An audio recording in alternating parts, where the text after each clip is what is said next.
नमस्कार पुणी थरे रबिश किचन कॉर्नर को आपण समस्त को मु स्वागत करुच्ची। सागु उपमार टेस्ट बहुत ही भल होता है आउ यह देह पर बहुत ही हेल्दी होता है। आसतु यार रेसिपी देखि नबा।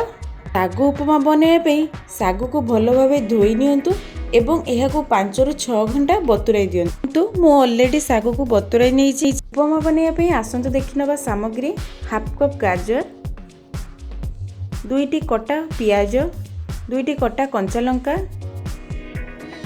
किछि भृषंग पत्र, हाफ कप कटा कैप्सिकम, 2 ରୁ 3 चामच बुट डाली, 2 ରୁ 3 चामच बादाम मंजी। एबे गैस ऑन करी सितरे कड़ाई बसे 2 चामच तेल दियंतु। 1 चामच जीरा और सोरिष को मिसई पकांतु। जीरा सोरिष भल भाव फुटिला परे सिथिरे कंचा लंका पकांतु। कंचा लंका टिके हेई आसिला परे सिथिरे बुट डाली एवं पीनट मंजी को पकांतु।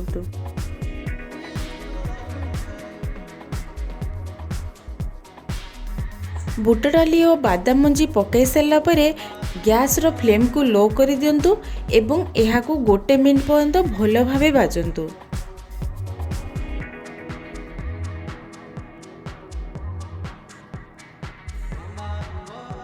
देखंतु मोर डाली एवं बादाम मंजी धीरे धीरे हेई आसिलानी। एबे सेथिरे किछि भृषंग पत्र पकांतु एवं एहा को भल भावे गोळेई नियंतु।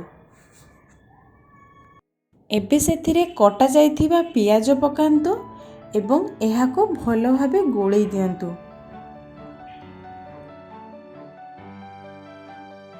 पियाज को 1 ରୁ 2 मिनट पर्यंत लो फ्लेम रे भाजंतु।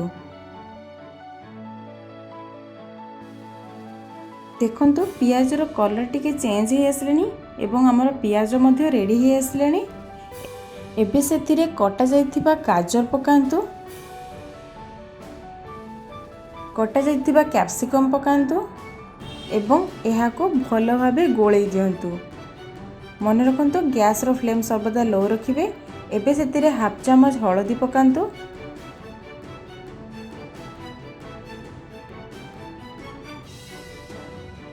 हाफ चामच गोलमर्च गुंड दियंतु।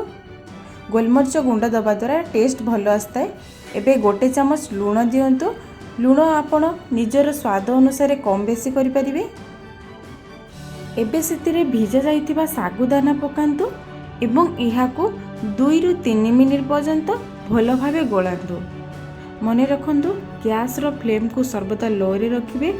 जदि आपण गैस रो फ्लेम को हाई रखिबे ताहले हमर सागुदाना जळि जिवो।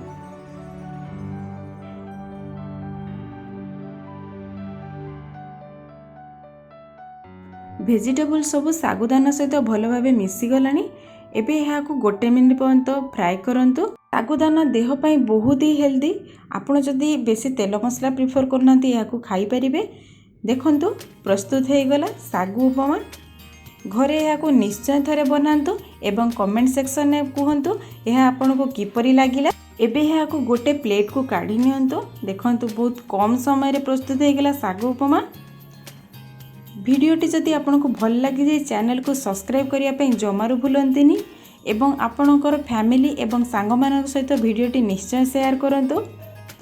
प्रस्तुत हो गला आजिर हेल्दी ब्रेकफास्ट सागु उपमा।